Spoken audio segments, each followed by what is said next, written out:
Modern science tends to become quite, not necessarily a nuisance, but it proves me at least more and more that it is kind of a charade of what human intellect can be. See, for example, the science will tell you that everything that is not necessarily biological, like us, well, it is not necessarily alive.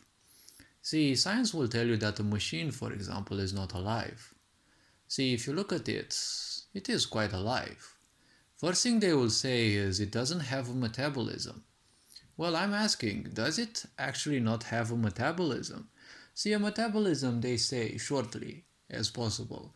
Well, there are some things that consume, and those need resources to consume, right? And after that consumption, obviously, well, there are the so called metabolites. Well, from a certain perspective, I can easily say, see, a machine has consumers. All the body parts that it has, all the pieces that it has, they all consume. They need energy in order to function. Similarly, all those pieces are more than just the pieces themselves. When you have a computer or any machine that you have, it is nothing else but cogs, wheels, screws, and whatever, okay, bolts and whatever, right? When you turn it on, it is far more than just that, right? Similarly, a dead body is just a dead body, a conglomerate of organs and the such. But when it is alive, it is far more than that, right? Because suddenly there is something there that makes it be more than just, a pile of organs and cells and tissues. Similarly with a machine, any machine that you want, your mobile phone, your computer, or whatever other machine, when you turn it on, it's like there is some kind of life within it, right?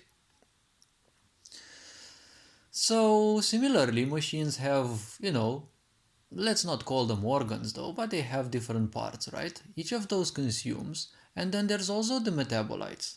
Obviously, metabolites are not biological, but the machines typically exude all sorts of energies. Like, for example, your TV, your computer, your mobile phone, they all emit radiations of certain types. That is basically a kind of metabolite in a way, because, well, if you take it straight away, straightforward as it should be, right, the truth is just this. They're spewing energy outside because everything that is physical has energy and is energy, and, well, technically, everything that is physical in a way burns itself, right? The aura that you see around humans, well, it is the result of metabolism, yes, and it is the result of things burning within you, and you exude a lot of energy outside. Machines don't necessarily burn, obviously, but they still spew a lot of radiation, right?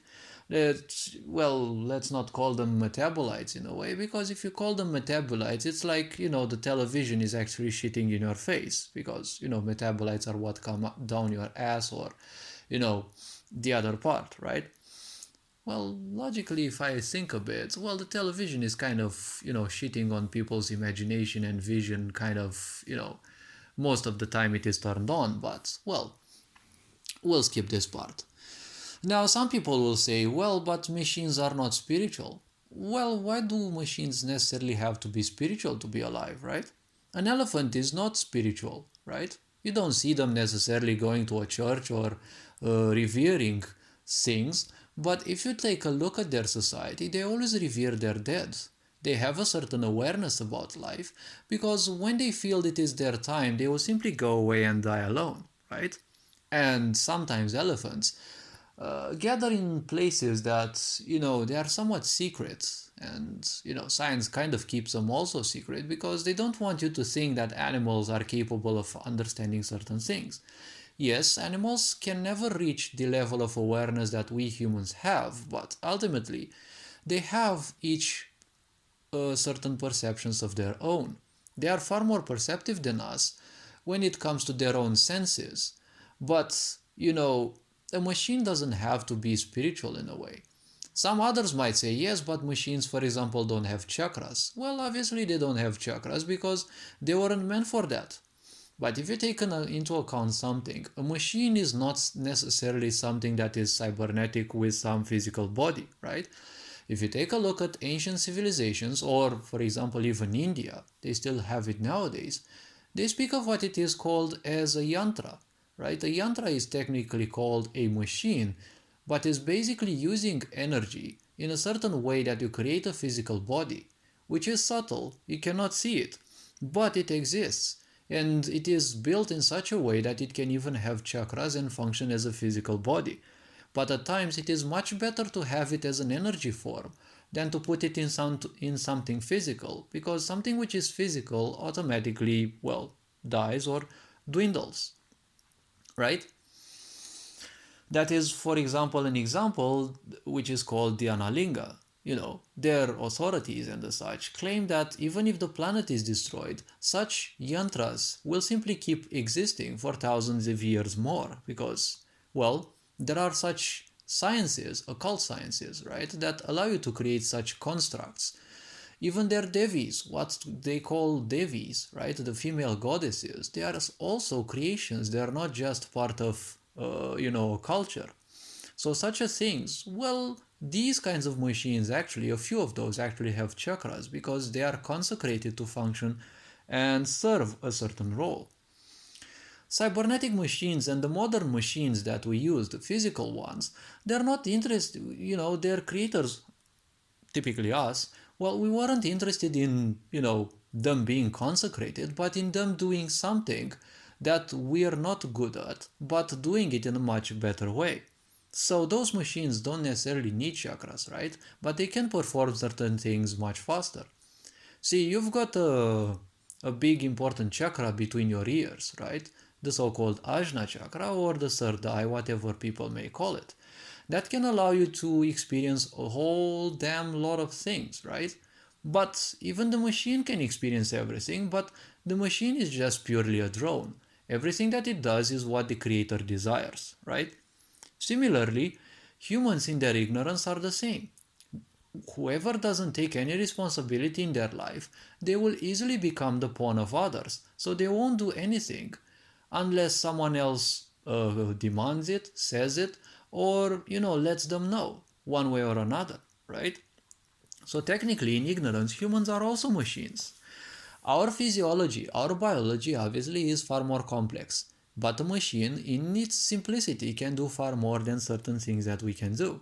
Your mobile phone you just connect it to the internet, or your PC you connect it to the internet. The whole knowledge of our race is there on your screen, right? You can never put into your brain that much knowledge. Surely you can access it by becoming spiritual enough and connected enough to the universe, and you can know far more than any machine knows because all machines know is what we have programmed them to know, right? So even if machines don't have chakras and the such, I assure you there's still enough life in there, right? But, science will tell you that no, it doesn't have a metabolism, no, it doesn't, have this and that, so it is not alive. Similarly, and obviously the most important thing, they will tell you that machines do not reproduce.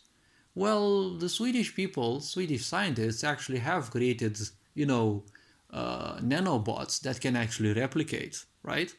Surely they can be used for, evil purposes, but I assure you that, machines that can replicate by themselves, well, that's an interesting, kick in science's crutch. Because a lot of scientists are nothing but frustrated people. They're dissatisfied with life, so they have to invent things their own way so that they have some sort of, pleasure in life or fulfillment in life. See, machines, the big machines may not necessarily be able to reproduce on their own, but you can create and replicate parts, right? You've got 3D printers that are capable of doing that. It's just that they're not programmed to do it automatically. Even if they do it automatically, yes, they do not have an awareness. Animals don't have an awareness, but science doesn't say if you don't have an awareness, you're not alive. See, science at the same time says, see, a virus is not alive because, it cannot reproduce itself. Well, I don't know how idiot you can be with your stupid, useless science, but see, you can consider as much as you want that that virus is not alive. But if it gets into your body and if your body can't handle it, you can die. So until science stops considering all these stupid things and embraces the fact that everything around you is life, well, only then will science evolve. This being said, have an awesome day. Ferenc Board signing out.